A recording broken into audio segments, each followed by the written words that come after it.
Hello, this is Bradley Wright with Freedom's Fine Print, the inaugural episode, Sparks Fly, with my co-host, Colby Clemens. I was in the Air Force for 11 years as an explosive ordnance disposal technician, and Brad graciously asked me to be his co-host for this podcast. So I'm excited to be here. I'm excited to talk about whatever Brad wants to talk about. In this case, we're going to be talking about what freedom means to us and kind of how it compares to our military experience and our experiences living here in Weston, Missouri. I'm pretty stoked. And I'm joined here today with Chad and James. Hey, so my name's Chad. I'm coming up on 22 years of service. My retirement packet is in. By the time this thing hits the airwaves, I'll probably be retired anyways. Hey. And yeah. Congratulations. And awesome. I'll get to grow my hair out like you and grow a sweet beard like Brad over here. I'm James Lowe. I'm a retired Army guy. Worked as a civilian for the Army for 6 years after 25 years in uniform. I'm fully retired now. I do want to start out with a caveat. I'm just going to share this because I am employed currently by the federal government as an Army civilian professional, and because I still maintain membership in the Missouri Air National Guard as a traditional lieutenant colonel. I do want to say that any of the views that I express are solely my own views. What I have to say will not reflect necessarily the policies or views of the United States Air Force, the Missouri National Guard, or the Department of the Army. So I'm looking forward to it. I'm looking forward to having some fun, learning from each other. I think it's good. I'm really looking forward to it. I'm excited about it. For sure. Same here. Thank you for that. All right. Hey, I echo what he said for sure. I'm very interested to see how the conversation goes, and I'm really excited that you're taking the opportunity to put it together as a way to increase conversation about those things that are most important to darn near everybody. Certainly. And it's not by any means an easy topic to discuss. It's something that might be fun, spark a little thought that you haven't had in a while. And basically, we're just going to pick each other's brains and see where it goes. Okay, now we have multiple questions. The first question we're going to start out with is, how did your military experience shape your views on freedom and its importance in society? Start with you, James. All right. So I joined back during Desert Shield, or actually slightly before Desert Shield, but didn't actually come on active duty until a few months after that.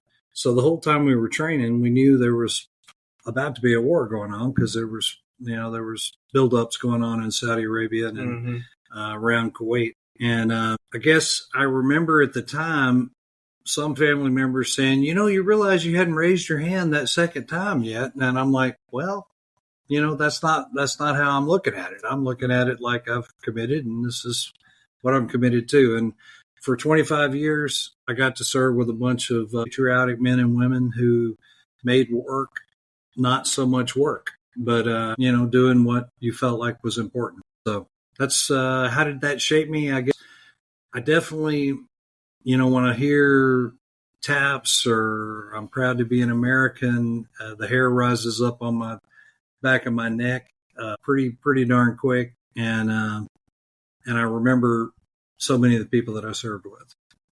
So you were right out of high school? Oh, no. I was, goodness gracious. I'd been married and divorced, and I was 27 years old. Oh, okay. Excuse me for assuming that. No. Okay. I would have retired a lot younger had I done had I been that had I known where I was headed to earlier.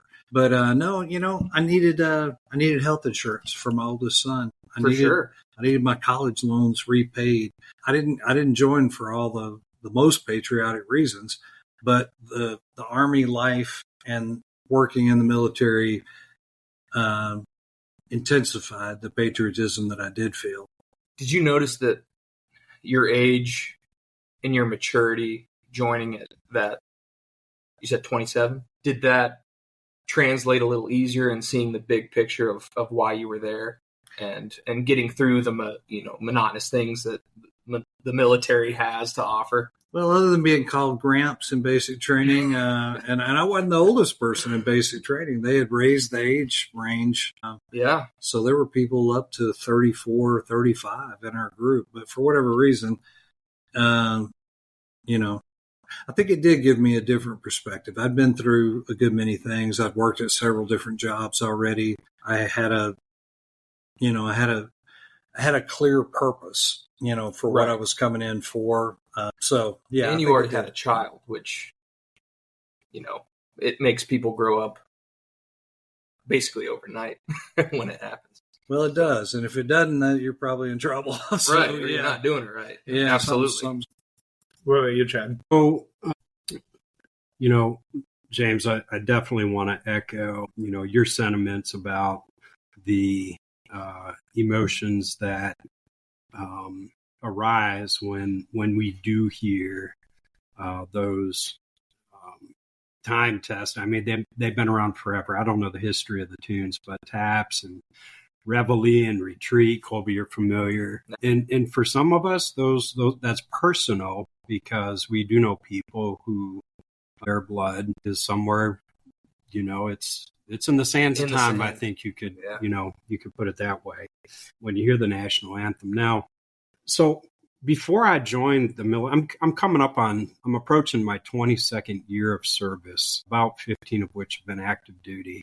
I was a formally trained musician before I joined the Air Force, as it were. So I grew up in Ohio, Northern Ohio, patriotic family. My dad was a firefighter. My mom was a teacher. I have a brother. I'm very fortunate. I was actually adopted at birth. Some people may not know that.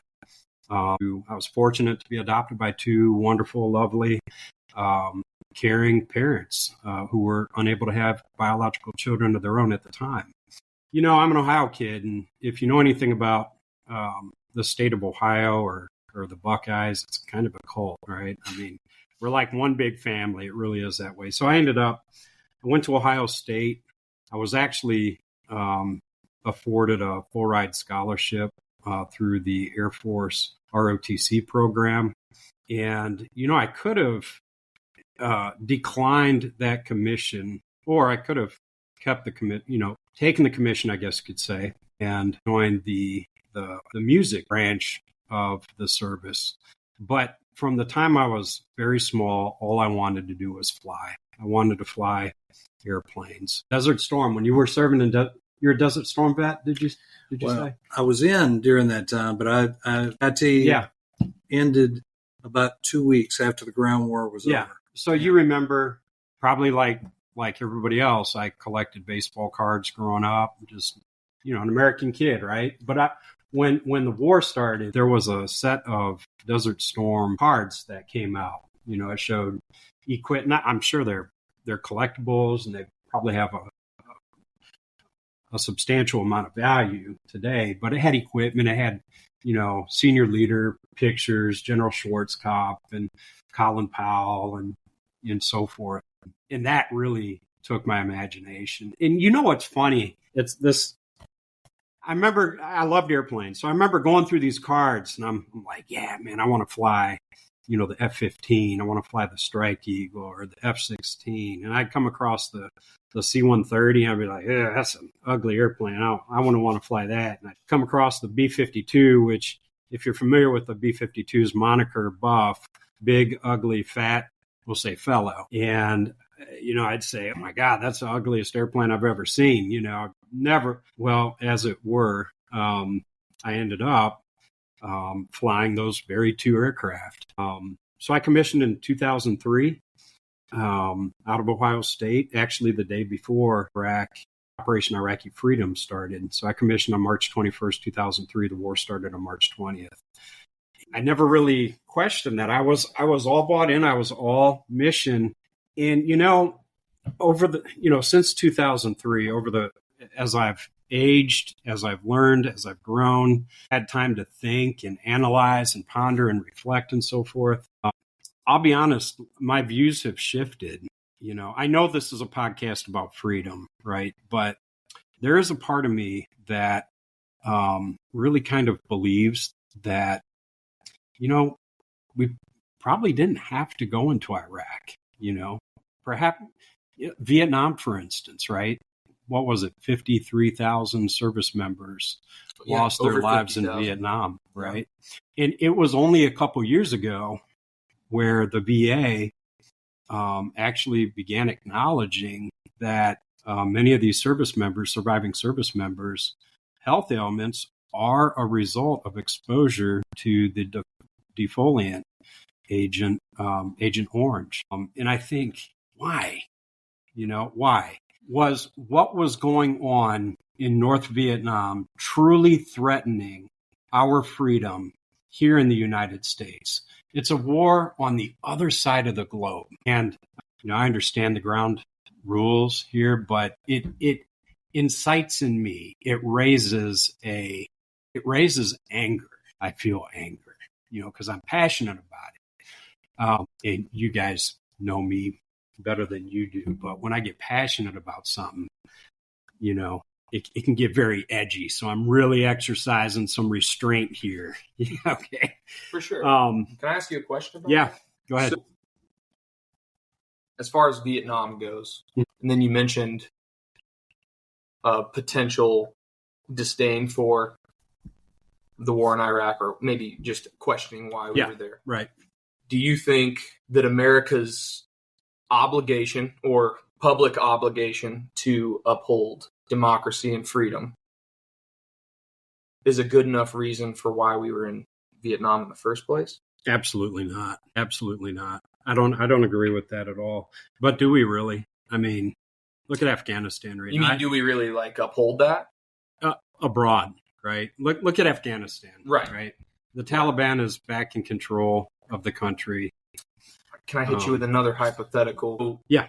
If you were in the driver's seat during that time period, what would be your main argument not to get involved in the conflict in Vietnam? Assuming it's kind of a difficult hypothetical because now you know the result of the war. Yeah. If you're not right. jumping on the bandwagon of the spreading democracy and stopping communism, right, and that kind of thing, what would be your motivation? Yeah. So I'm not a history expert. There's history experts out there. I'm not one of them. Right? I'm just a guy. I do want to say that my feelings about the Vietnam War in no way are intended or meant to take away from the service that generation willingly proffered over there. They fought for each other, just like service members do today and will continue to do for as long as the United States military remains extant. Okay. Amen. They fought for each other. They fought for their brothers in the foxhole with them, right? I was a captain, and I remember sitting over at Anderson Air Force Base supporting the Continuous Bomber Presence mission on behalf of Indo-PACOM. And we're over there. We're there, obviously, as a deterrent to North Korean and Chinese aggression. Can you explain where Anderson is to the listeners? Yeah, Anderson Air Force Base is it's an Air Force installation out on the island of Guam, which is a U.S. territory. They say it's where America's Day begins because it's the furthest east territory that the United States possesses. But I remember I was sitting at my desk in our huge on the computer. I'm like, what am I doing? Like, is this really worth it? Like, man, I don't see how we're defending freedom anymore, right? And but as I keep peeling these layers back, I'm kind of an analytical matters. None of it matters because at the end of the day, you, as a commissioned officer or as an NCO or as an airman or as a soldier, the oath we took was to protect and defend the Constitution of the United States against all enemies, foreign and domestic, right? Yes. So at the end of the day, that is the sole essence of what it means to be a uniformed member in the military, right? Is to protect and defend the Constitution. Now, it's going to be fun. So, that was a really long response to, but, a question like that warrants a cogent, thoughtful response, too. Absolutely. I mean, thank you for that. And I'll turn it back over to Brad to bring up the next question that's on his mind. How do the candidates' stance on freedom compare to compared to your military values and experiences in freedom? I'll straight up tell you, and I upset several of my friends when I told them this because they asked me before it happened. But I only heard about 4 or 5 minutes of the debate because I felt like I knew what they were going to say, and I have read quite a bit about it since it was done. So did you know what they were going to say? I did know what they were going to say. Okay, I didn't know exactly how they were going to say it or how it was going to be perceived. But nothing blew your hair back. Nothing blew my hair back. I definitely, when I think of our mission to defend the Constitution, you express that very well, Chad. There were plenty of times when I was in uniform that I, if I had taken the time, and I did occasionally in the DFAC or in other moments, to say, does this make sense? Is this what I would do if I was president? Would I vote for this if I was in Congress? Oh, yeah. Well, none of that really mattered. I wasn't. I voted for who I voted for, and they're the ones who made the policies, and then we elect a president, and they carry out our foreign policy, or they set our foreign policy. But we all have a voice, and you very well say that. I mean, it's important that we have a voice. I have informed myself after the debate took place that most people that I talked to and the analysis said it wasn't a debate. It was a series of questions that they didn't answer. Yeah. But they picked on each other a lot, and they were grumpy at each other and that kind of stuff. And I heard that part of it as well. But, it really people's political beliefs come from how they're raised. They come from, the values that shape them. But the thing that I do admire about America is people in uniform do take their orders from civilian leadership. We don't say, hey, I fly a big smoking plane that could put a big hole in his plan. That's not how we operate. That is how some countries operate, and I'm glad that's not how we operate. What did it do with my values? I think it made me appreciate the blood and the sweat and the tears that men and women for 250 years have put into this country. And I hope many more will make the same choice to do it, for the rest of our time. And I think that time will be profitable and be good for freedom. I hope so. Yeah, me too. Because the alternative is sad and dangerous. Absolutely. So, yeah, that's a great question. And what I heard you ask was basically for an explanation of our values as former or uniformed service members relative to the candidates' or political perspectives. Do I understand kind of the angle on that correctly? Kind of like what James laid out there, I'll just kind of add to it. It doesn't matter. It doesn't matter. Honestly, it doesn't matter. And what I mean by that is a service member's loyalty is not to God forbid, a political affiliation. Or can you imagine that, right? Be a Federalist back in the early 1800s, right? Right, absolutely. Now, does that happen? Yeah, it does happen. Obviously, politics are going to be part of any human institution, whether we acknowledge it or want it to be.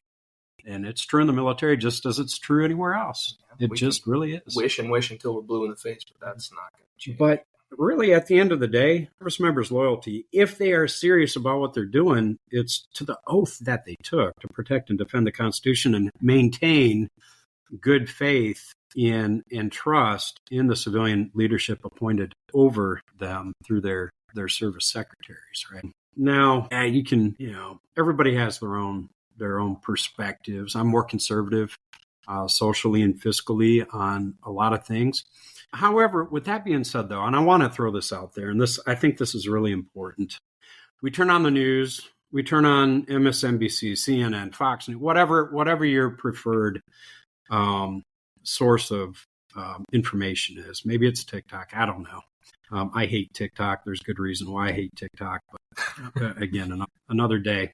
But You just aged yourself for half the audience. dude, I was born when Jimmy Carter was president. Okay, I'm 44. All right.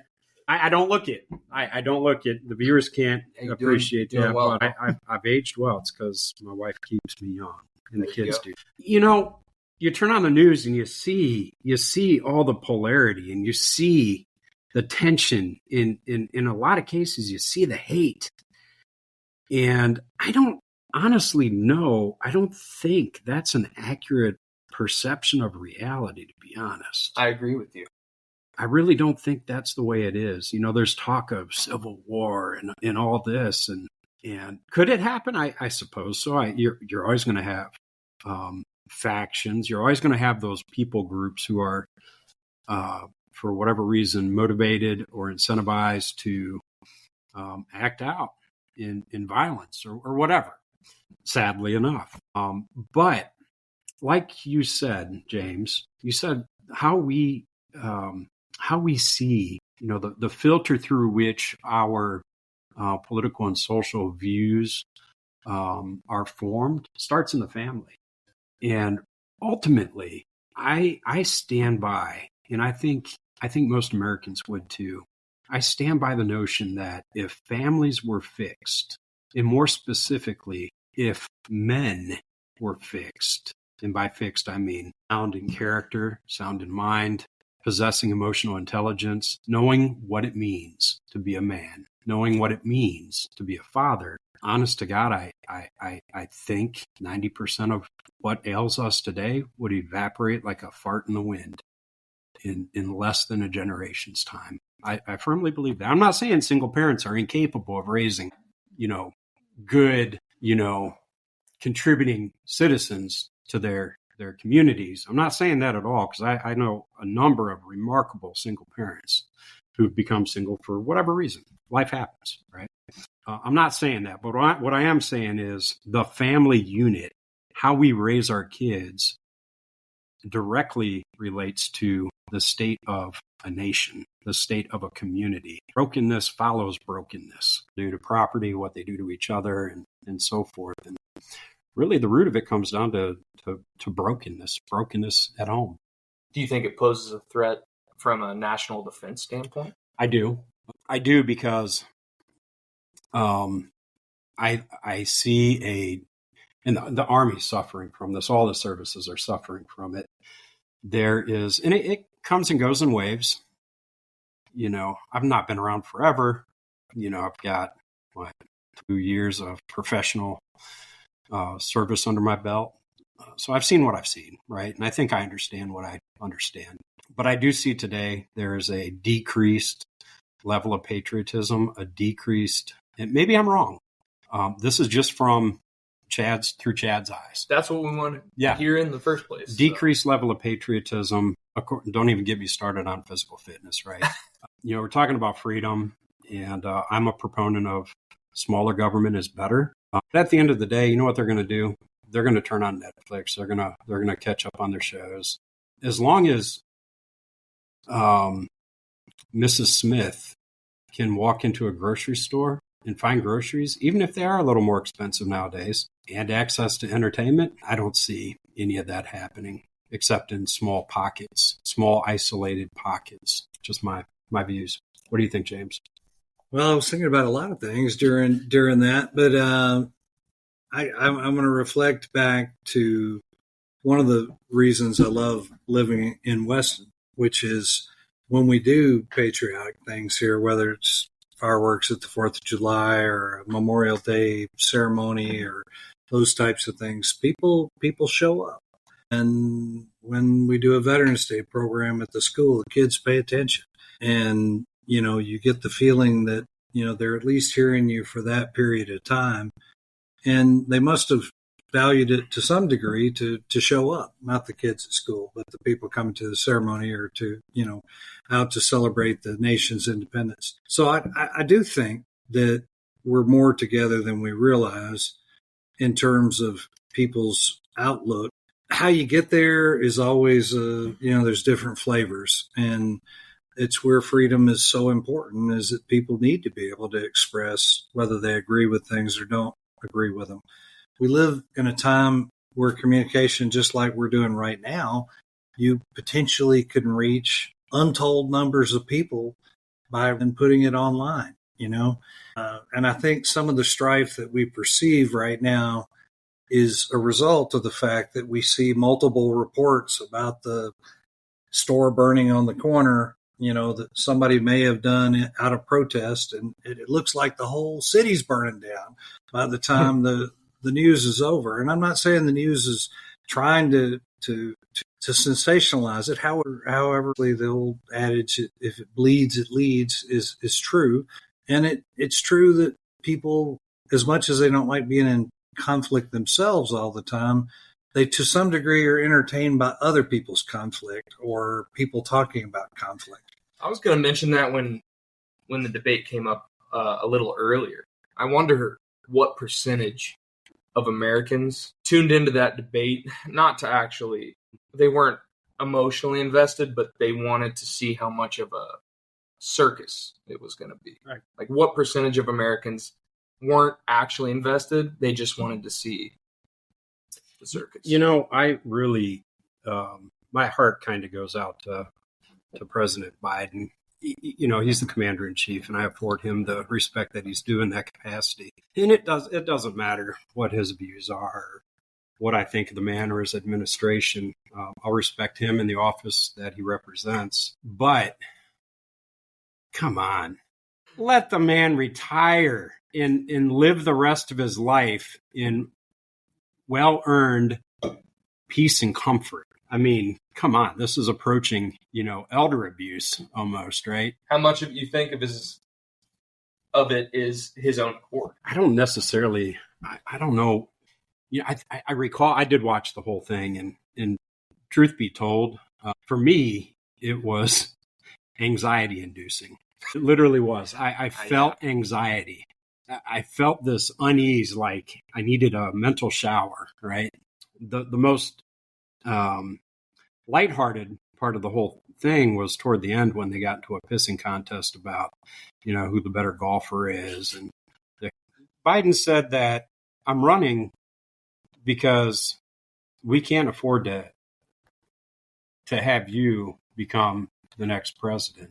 So I think that he feels a personal obligation to do what he can to stay on the ticket. If only, despite the challenges, the mental or physical challenges he may be facing that come as a result of his advanced age, it's pretty clear that he feels a personal commitment or obligation to run as, maybe the most qualified candidate to be able to beat Trump for that very reason, if only to keep President Trump. Like, Go ahead, Brad. like you were saying earlier about entertainment, like this watchable entertainment. I asked people at work, "Oh, do you see what happened Thursday?" What do you mean? What happened Thursday? No one really talked about it. Yeah, no one knew what was going on. That should be well known. It's our future of the country. No one knew what was going on. Right, and that's kind of sad, isn't it? I mean, it's so easy to dissociate from civil engagement, right? I'm on the fence with that one. All right. I am. Simply because, coming from a family standpoint, for those of you who don't know, who are listening, I have twins at home, 8-month-old twins, and then a 2-year-old. So I'm freshly swallowed by fatherhood and wrestling with that. But coming from that perspective, I have enough on my plate already to completely let a debate or even what's happening with the news and the candidacy affect my day-to-day. And the reason that I'm on the fence is because it's easy for that to be a cop-out, to just check out of all that and just worry about, almost selfishly just worry about what's around me. And on the other side of the fence, I feel like that's exactly what I should be doing, because that's all I can control is my circle. Exactly. That's exactly it. So, and it goes back to what you said earlier about stabilizing the home. I think there is a responsibility that lies with parents to be very careful to really think about how they expose their kids and how they explain to their kids what's happening in regards to the candidacy and debates and everything that's going to come with it, because they'll hear stuff at school, they'll hear stuff from their friends, and at the end of the day, if you have a good relationship with those kids, then you can get through to them and you can help them understand to the caliber that they should understand, especially as a kid, because they don't need to be in the weeds with all of this. And quite frankly, neither do we. Even from your standpoint as a lieutenant colonel, quite frankly, it does you almost no good to get too wrapped around the axle with that, because you have people that you have to take care of. Yeah, absolutely. And they're people that you can touch. Yeah. Everything else, 100%. At the end of the day, kind of falls to the wayside a little bit. Yeah, absolutely. And I don't mean that to detract from essentially why we're here talking about this. Right. But I do want to lay that out there for the listeners. Like, there's only so much that you can do and that you can control if you really pour your enthusiasm and your energy into the circle that you can touch. Yeah. I think, go ahead, James. What do you got for that? I just want to throw in, since I did throw out that I didn't watch the whole thing and watch very little of it, but I did read quite a bit about it and watch quite the clips on it. My bottom line is people need to vote. And you do need to be informed and believe if you're of voting age, and you should be registered. And if you're registered, you should vote.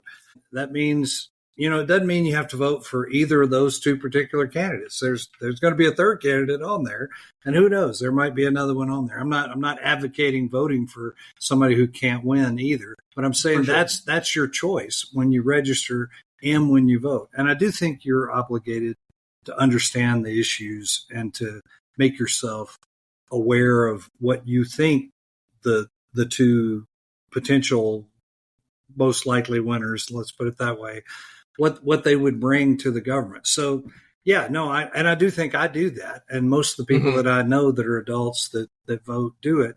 I'd hate to think that people get just too damn busy. I'm not picking on you as a young parent. I remember having babies. There's a whole lot less time to be contemplative or to sit with your friends at the whiskey snug and discuss politics like I do on occasion. Yeah. Even though I'm not drinking the whiskey, I do drink the Kool-Aid. Okay, I don't really drink them. It's important to have an understanding of it. And it is challenging for parents to help filter for their younger children the things that can be very, very stressful. To see two men past 75 years old swinging at each other with golf clubs is pretty disturbing. Yeah. And I'm being a little bit tongue in cheek here, but it is disturbing. Neither candidate is youthful, I would say that's a good summary of what happened. That's a fair summary. Well, essentially, so it sounds like what I read about it and what I saw in the clips. It's what it felt like. I don't care who's got a bit lower handicap. I don't care, thinks they're better with women. I don't care any of those things. I don't even know if that came up. Hopefully that didn't come up. It came up in previous debates, which unfortunately I did watch. Or not unfortunately, but I did watch it's important, whether you're a service member or not. I think it's important to be an informed citizen, but being an informed citizen doesn't mean you're all going to have the same opinions from that information. People are going to have different viewpoints. People are going to think different things are more important than other things.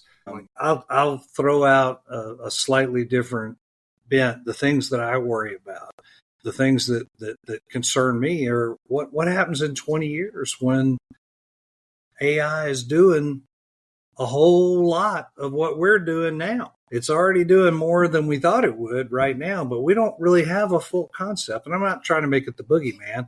I'm just saying, if you don't have people doing things that they're doing, what are they going to be doing? I don't know if there's enough Netflix or, HBO Max or just Max now to fill up people's time. I do think it's very important that people be involved in their communities, that they look for ways to solve problems together. And yes, that involves government at the local level. That involves at the state level, at the federal level. But it really belongs to your neighborhood too. Hey, your 83-year-old neighbor had a big limb fall in their yard, and you're a lot more physically capable than they are. Why don't you go over there and cut it up and get rid of it, and maybe get your kids out to help you do it? So those are the kind of things that come to me, is that if we get too disengaged, we're not taking care of each other. But taking care of each other does mean voting. It does mean knowing what's happening, and not being too upset to be observant. I think we're definitely lucky in that aspect to be living in Weston, because this community looks out for each other for the most part. Yeah. I'm sure there's people who will disagree, but that's okay.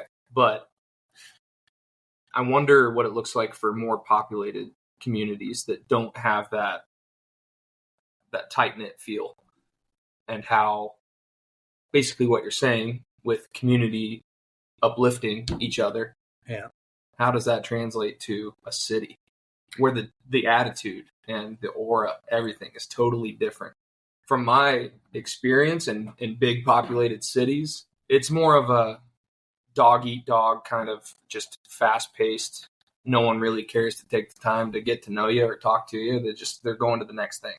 And that's a huge generalization, but coming from Weston, I grew up here. That was my experience when I got to the military. And so I wonder now how difficult it would be to even introduce that type of mindset to like a heavily populated area. It might be possible. I don't know. Well, they have many more micro groups within the larger communities, whether it's a church, whether it's a neighborhood watch group, whether it's Boy Scouts or Scouts or the walking club or the whatever it is, the book reading club. I'm not making light of any of those things. I'm just saying, I think people. I'm getting philosophical here. That's what we want. I think. Tell us what you're thinking. I think we're all about community, but everybody chooses different communities. Yes. Some of them. I've lived in Weston for 12 years, so I'm at a deficit to people who grew up here. But I grew up in a fairly small town in Southwest Mississippi, where people mostly looked out for each other. There was racial strife. It was pretty much 50-50. Half people were black and half people were white. And if you were part black, you were black. It wasn't like you were half white and half black, or, these are things that people didn't even think about. That's just how it was, right. But churches were very active. Scouting was very active. Baseball leagues were very active. Was everything totally integrated? No, the churches were not integrated. They were all white or all black. They still are right now. Most of them. There are some integrated churches there now, and I'm glad for that. Problems have been around for a long time. And, when people think about, I'm active with American Legion here, and I've got Vietnam guys telling me about getting spit on in an airport when they're in uniform, coming back from fighting in Vietnam. I can't imagine that. That didn't happen to me. When I came back, there was parades, there was confetti, there were signs, people were happy that we were back. Even if they disagreed with why we were in Iraq or in Afghanistan, they were glad we were back. It's a hard lesson learned as a country. It is a hard lesson learned. We treated those vets. And I think we treat them better now, and they appreciate it, but there's a bittersweet aspect to that. How could there not be? Well, they haven't forgotten. And that was a much different type of war than the types of war that I've fought in. So it's hard for me to, put myself in soggy boots for, 8th month in a row when a lieutenant looks me in the eye and says, "You go around to the back of that hill and take out that machine gun nest," And I'm like, well, that's just not what I experienced, Right. I didn't have trench foot. I didn't, I didn't come into a village and see people blown apart of all ages. And I was the one who was firing in there. I didn't have that experience, and I'm glad I didn't have that experience. Yeah. But if I had been in the Army at that time, I would have had that experience. Not even. You could have been drafted. It may not have been your. That's exactly true, and that is one of the things that's really different about today's military. We're all volunteer, and it changes the entire feel for the enterprise, and I think for the better. But obviously, if we had a bigger conflict where we needed a bunch of infantry in the Marines and the Army really quick, but people still register for the draft today. You know, my children are registered for the draft, so my sons are. And selective service still going. Yeah. And I'm not saying I want people to be drafted. I'm just saying we have to understand that it's possible. And over time, it's happened over and over again every 20 to 30 to 40 years in our history. You know, we don't want to be complacent. We want to be involved. We want to reach out. You're not going to agree with your left and right neighbor about everything. You may not like the yard gnome they have right next to your yard, man. You run over it with your lawnmower. Why don't they move that damn lawn gnome, you know? But you know what? It's their yard. What the hell? You put what you want in your yard, you know? And if I'm making small examples, but it seems like we need to get better at listening to each other and treating the things that are absolutely the most important as being the most important, you know? And I grant you, I know everybody doesn't agree about exactly which things are the most important, but for most people, the things that are most important are security of their family. And I'm putting those two things together. So security, which would include not being hungry, you know, not being out in the elements, not being all those kind of things, and having some type of love and compassion in your life. That also hopefully involves your family, you know, so hopefully you got it all working together. But if we focused on those things and allowed the procedural things that it takes us to become educated and grow older and become productive citizens, it just seems like we'd be in a lot better place. Chad, is there an activity that you do regularly or on occasion that makes you feel free? Yeah. It makes you actually like think about it and ponder it a little bit? Yeah, absolutely. You know, outside of the military, maybe? Yeah, sure. My two big things, right? There you go. I love fishing. I love baseball. I love going to baseball games. Huge Monarchs fan, Royals, Indians. They're always going to be the Indians. I'm sorry, I grew up not far from Cleveland. So for us, they're just always going to be the Cleveland Indians. That's just the way it is. What do you do in your personal life, if you're willing to share it, that makes you feel that? Feel that freedom? Yeah. Yeah. Well, it's being out in the water. It's fishing. Okay. You So know, that's your solo activity that you can like. That is what I do. Man. Okay. That is what I do. When I am out there, typically I'm not.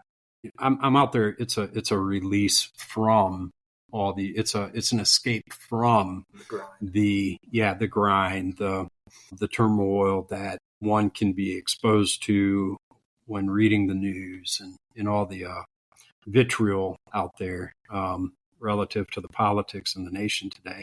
So when I go out fishing, I'm thinking about, where is that bass at? Is he on this side of the log or that side of the log? Where are the crappie at today? Are they deep? You know? That's beautiful. It's beautiful that that's what you can do. And like, that's what you can, a situation you can put yourself in where that's all you're worried about. Yeah, totally. And you have the ability to do that because of freedom, as nuanced as it is. Yeah. Ultimately, that's why. Yeah. Now, you know, sometimes I do think, well, why do I have to get a fishing license? Yeah, there we go. Right? Why do I have to get a fishing license? We're going to have to get a game warden on here. Yeah. I know them. I know them around here, and they're great guys. I've never had the pleasure of running into them. I wish I did, because I'm always licensed up and got my tags. I'm legal, using the right rounds and all this kind of thing. But I think, why the hell do I need a fishing license to go out and catch some fish that I don't bring them home because I don't have the time or the motivation to clean them. Nobody in my house eats fish except for me. So it's, I just throw them back. And, it's an activity. It's something, right? Yes. It's something I do. But then I think, well, I can exercise this freedom, but I have a I have a responsibility to exercise it such that it's protected for everybody else, which is why it's necessary to have a fishing license, because those funds go to conservation efforts and the payment of the staff, that, all this kind of thing, right? Mm-hmm. So I can appreciate that. I can get that, right? And at the end of the day, do you do it because you're supposed to do it? Well, yeah, absolutely, right. You do it because it's pain is a very powerful motivator, right? I think we talked about that. Yep. I don't want to get a ticket. Right. Just get your damn license, Exactly. Put it on auto renew on the app. You'll never have to worry about it ever again. Yep.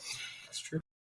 So yeah, I can appreciate that. And I do rail from time to time against what I see as over the top government intrusion. So like what Cole was saying, Chad, like what is your your thing you do freedom that you do that gives you freedom? My entire life, what I felt the most free doing was reading. And as I've gotten older, much older these days, reading is different for me now than it was. I listen to books now. I don't actually pick up a book and read it.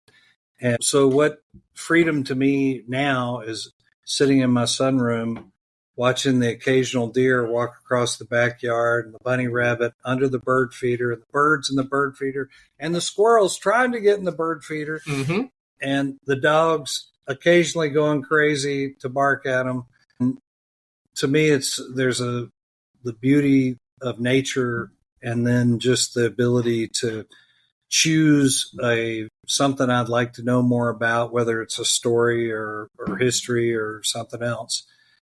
Those things together give me a real sense of peace. I like that you said that. I like that we're working so far with fishing and watching nature. Yeah. Personally, I can relate. Fishing's to that, for the day-to-day, all year round thing, but I love to bow hunt. This fall is going to be the last year that I'll be able to bow hunt with my oldest daughter because, she's graduating. So, yeah, there's definitely a sense of freedom of sitting, 30 feet in a tree and watching the sun come up, and, a doe and maybe a buck. Don't even know you're there. Come out of a clearing downwind or upwind where you are, You're just like, wow, man, this is what it's about. This is living. Well, there's definitely some magic to it. There's no doubt about that. So I had a moment a couple of days ago where there was a large doe in the backyard, and she was walking along the wood line. I live right next to a walking trail, so there are people on this trail, and the deer doesn't care. Mm-hmm. Backed up maybe 10 feet for a couple people to come running up the trail, and then by this time, one of my dogs, whose name is Peaches, and she is really a sweetheart, believe it or not, but she has big teeth, and she really doesn't like to see large animals out in the yard or people running down the trail unaccosted. Uh-huh. So, and we have a series of doggy doors that allow her to run out into an enclosed piece of the backyard and bark very loudly at him. She's wagging her tail the whole time. So people that come there, they know she's not going to get out because she's contained. And the deer figured it out too. She backed up a couple of feet, and then she's like, wait. She cannot get to me. I am staying right here, enjoying myself in my grass right now.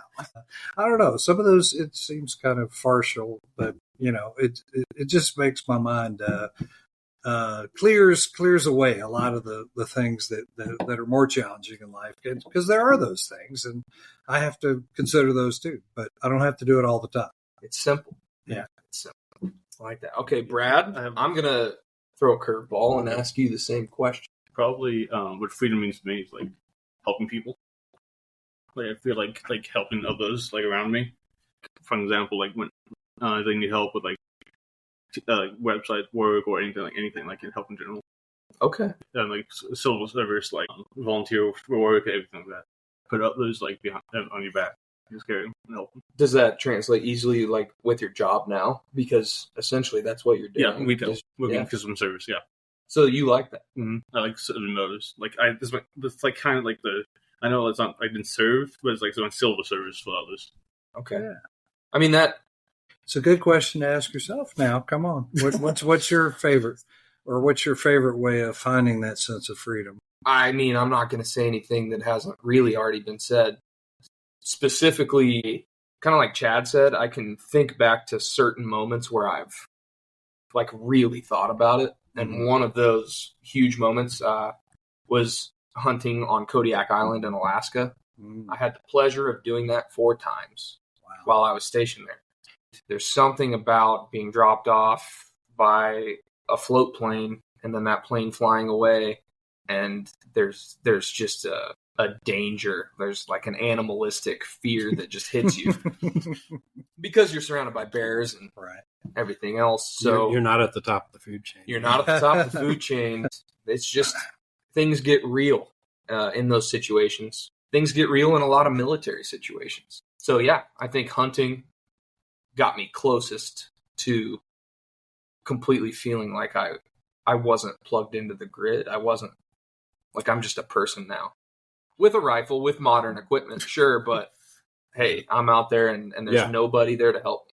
You only got so many rounds, and there's a lot more bears than you ever hunted. It's fantastic. So I've got a question. We started this, and I expressed a desire to learn, right? It's one of my goals. So we're talking about freedom, important to differentiate between freedom and democracy, okay? Because those are two mutually exclusive, but I think related concepts, freedom and democracy, right? And the left's clarion call is we have to defeat Trump for the sake of democracy, right? To preserve our freedoms, okay? So there's a lot of that theme out there. And the other part is, so my question is, what freedoms do, and the same is true for the right. The right says, we've got to defeat the Democrats. The left only wants to impose more restriction and regulation on over your private affairs and endeavors and so forth.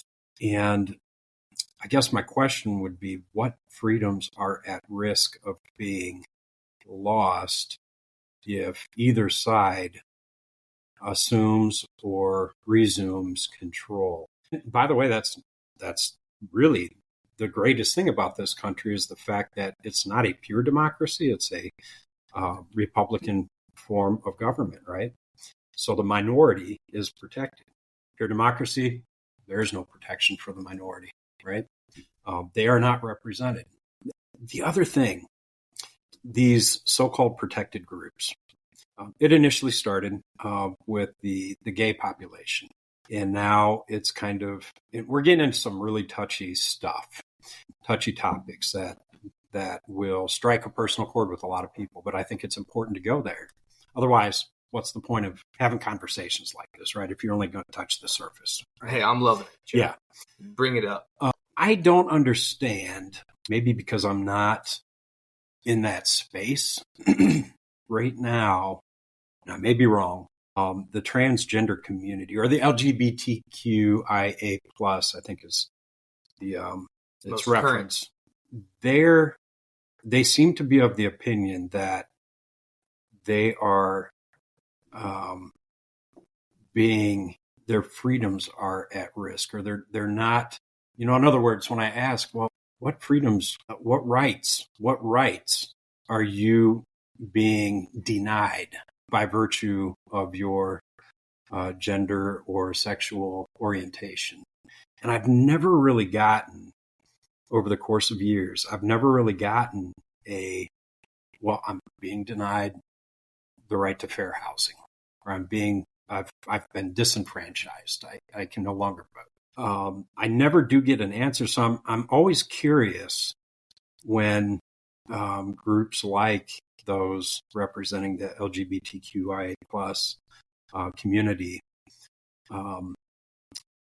express disdain because they perceive that they're being slighted or cheated out of rights and freedom to be free, right? Right.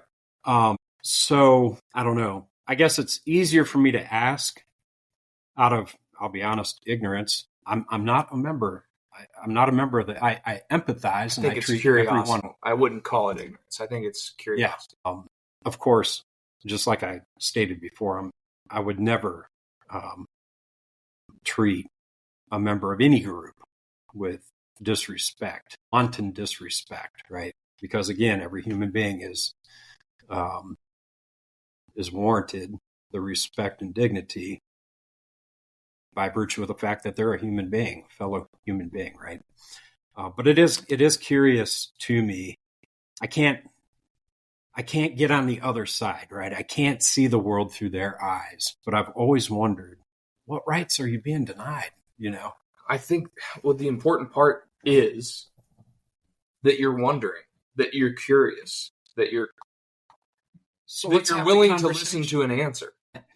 And quite frankly, I'll speak for myself. It's difficult for us to answer that right now because I'm not sure that we have anyone of that demographic here with us. Right. And it would be stupid for us to try and pick it apart because that's not who we are. Right. So I think the important thing is that you remain curious and you're asking those questions and you're open to whatever answer someone's willing to give you. That's the pillar of freedom right there. Yeah, absolutely. Dialogue, right. Respect. I want to sit down with you and I want to talk about it. I want to hear your perspective. Yeah. I want to be educated. Okay. I don't want to speak or espouse from a place of ignorance, right? Or arrogance. Arrogance is even worse than ignorance. So maybe the LGBTQIA community is suffering some that we can't see because we're not in their space, right? I think it's pretty clear to many people that they are. Okay. So how so? Well, recent examples, and we both have experience with this, me a little bit more than you from the time that I was in the military, but gays were denied the right to be in the military. That's a good point. You couldn't say you were That's gay, a really good or you point. got kicked out. Yeah, don't ask, don't tell. And you could be court-martialed for it, and people were court-martialed for You're it. 100% correct. So, I mean, that's just one example, but 100%. I can think of That's a good point. I can think of a transgender person that I worked with who was not trying to think of the right way to say it. Didn't necessarily wasn't open about it. Well, I guess they were open about it, but they didn't really look like the gender they were trying to look like. They looked like they were early in their transition. Gotcha. And it made people uncomfortable because they weren't used to it, because they hadn't been around anybody who was in a dress that they didn't expect to be in a dress. And this is several years back. And I remember at the time, I thought, wow, I remember meeting this person in one gender, and now they're another gender, and the same, like a week later. I mean, not a week later. It was a month later, whatever. But they were not told you can't dress as a woman and come to work. In this case, it was a man becoming a woman. But I don't think they felt welcome at work because nobody would talk to them, you know. And if that's not a right, and I'm not saying it's a delineal or a ordinance-driven right to have people communicate with you freely and accept you for who you are. Right. But it certainly put some limitations on what that person could accomplish at work. And so, you know, am I comfortable with that? I wasn't incredibly comfortable with it. I was able to work with the guy or with the, okay, I'm going to say guy. Guy is gender neutral to me. My kids would give me trouble because I don't have better examples. I mean, there are other examples, but I don't know all of them. But in terms of being accepted as a person who has the same rights as other people, it's hard. It is hard. I think it's hard for a group of pasty white males to kind of really get that feel, because we just hadn't felt it the same way. And I'm not saying I don't have any imagination. I do have some imagination. I've been places where I'm the only white person in a sea of 100 people. You know, did I feel incredibly comfortable? No, I didn't. Some of those were in the Middle East. When I say white, I guess I'm saying pasty white, like me. I mean, they were Caucasian. Yeah. I've had that experience in the Deep South. Did I feel incredibly comfortable? No, I didn't feel incredibly comfortable. But truthfully, I don't really feel comfortable with 100 people really around me of any shade and color. So Oh, yeah. I don't really know. I'm not the best example, I guess, because I wouldn't totally feel comfortable anyway. But not that long ago, blacks were not allowed to vote in the South. Yeah. There was a civil war, and they had the right to vote. Yeah, there was a Voting Rights Act, but they got shot if they went to register to vote. Yeah, the That is death against them. that is a distinct barrier, or they got hung for looking at a woman who was of an opposite race because that was disrespectful, and you just couldn't do that. Those are not fictions. That happened. Yeah, that happened right around. Sadly, yeah. Now, in different degrees, it still happens. In terms of, I tell you, the roles, and we talked about communication earlier. So, in 80 years ago, what I was going to say is that 80 years ago there were lots of gay people, but people didn't know who they were because they didn't say who they were.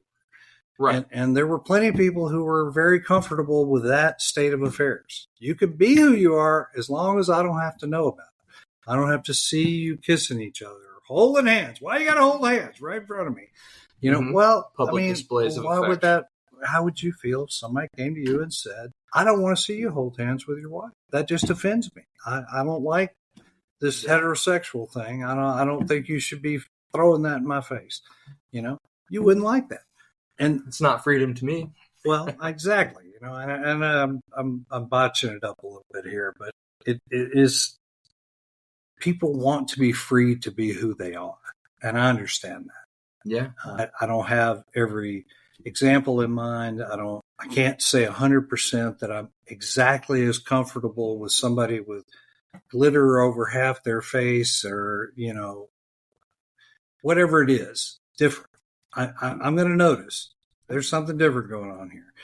It's human nature. But what you do about noticing is really what makes us a great people. And I don't just mean Americans. I mean people. Mm-hmm. Obviously, things are different in different places. The world as a whole has not been kind to people that are different forever. And we're trying to get better. And getting better, how we get better is difficult to define, for different people. It's certainly complicated. Go ahead, Brad. And that's another point, another question, to add all together. In the society, challenges we're facing, like you're just talking about, like the LGBT community and the communities. How do you see the concept of freedom evolving in this country? Well, I hope freedom evolves in regards to that as we all become more accepting of others, whether it's their religious beliefs, their sexual beliefs, gender identification, however those things are lined up. I'm not Pollyannish enough that I think that people are going to all of a sudden going to, close their eyes and click their heels together twice and say, hey, I'm just not going to notice the differences. I'm not ever going to say anything about it. I'm not going to feel anything about it. That's not going to happen. So how do we actually do it? Realistically, it's probably a gradual process. It's one that happens with each generation becoming more accepting. And obviously, we've had to update some laws and some policies in terms of military, in terms of being able to include people that are gay or who have other differences, or whether it's racial or otherwise. It's not easy. I guess that would be my fallback. And I'm not saying that doesn't mean we shouldn't try and we shouldn't work toward freedom becoming something that's easier to define for everybody. I do think it's endemic on each of us to be mostly concerned with how we define freedom ourselves. And I think that's part of what we're talking about here is that, yes, there's a public part to freedom, but there's a private and a personal part to freedom as well. So that doesn't really answer the question, but it's a challenge, and I hope we continue to get better at it.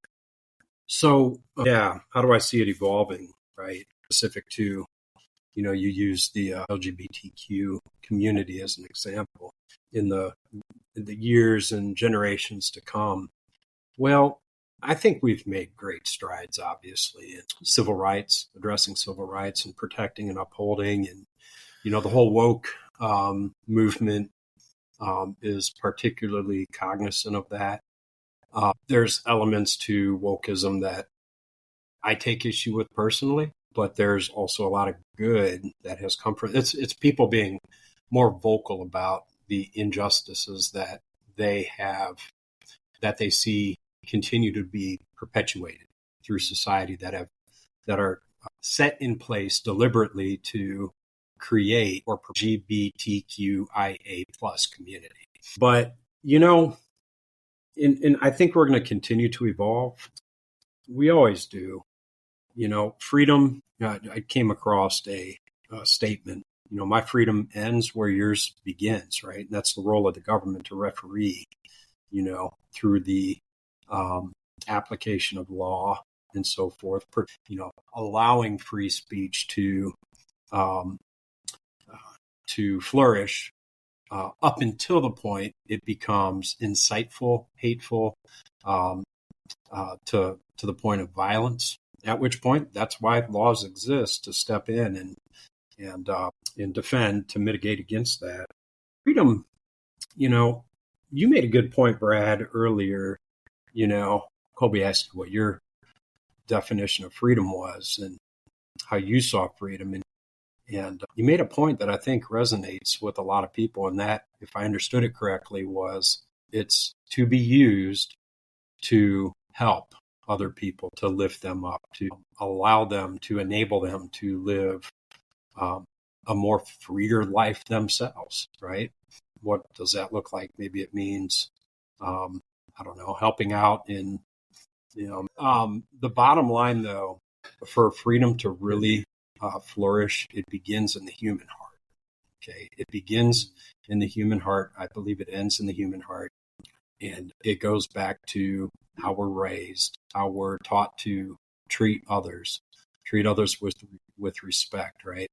And yeah, if we can do that, I think we'll definitely be on the right, quote unquote, evolutionary track to a freer, more secure, respectful future, despite political differences. Because conversations like this need to occur more often. For the listeners, I encourage any of you to reach out to any of us if you have a problem with what we said. And I also encourage you to reach out to Brad and get on this podcast if you think that you have something to say. Because it's not necessarily easy to have these conversations, but I think it's important, like you said. And it has to be done for us to be able to understand what freedom is. I think that's where the real value of this forum is going to bring to the table, is to bring as many disparate and diverse points of view as you can possibly reach out to. Yeah, it's important to keep everything in perspective, right? Well, this Take your time. Yeah, this concludes the first episode of Freedom Fine Print. This is Bradley Wright with my co-host Colby Clemens, and I was joined with Chad Gundelsberger, James Lowe, and I want to just say thank you. Thank you for hosting the conversation and for beginning this particular conversation in this forum. Yeah, thank you. Thank you for inviting me onto the podcast. Thank you, gentlemen, for showing up. And like I said, in the future, we're going to hash out all the minor things that aren't so smooth. And as we continue, please, I encourage everyone listening to reach out to Brad, and he'll send you what he needs to send you to hop on the podcast. Email at freedomfineprint@gmail.com. Excellent. All right. Well, thank you, everyone. And thank you, gentlemen, for joining us.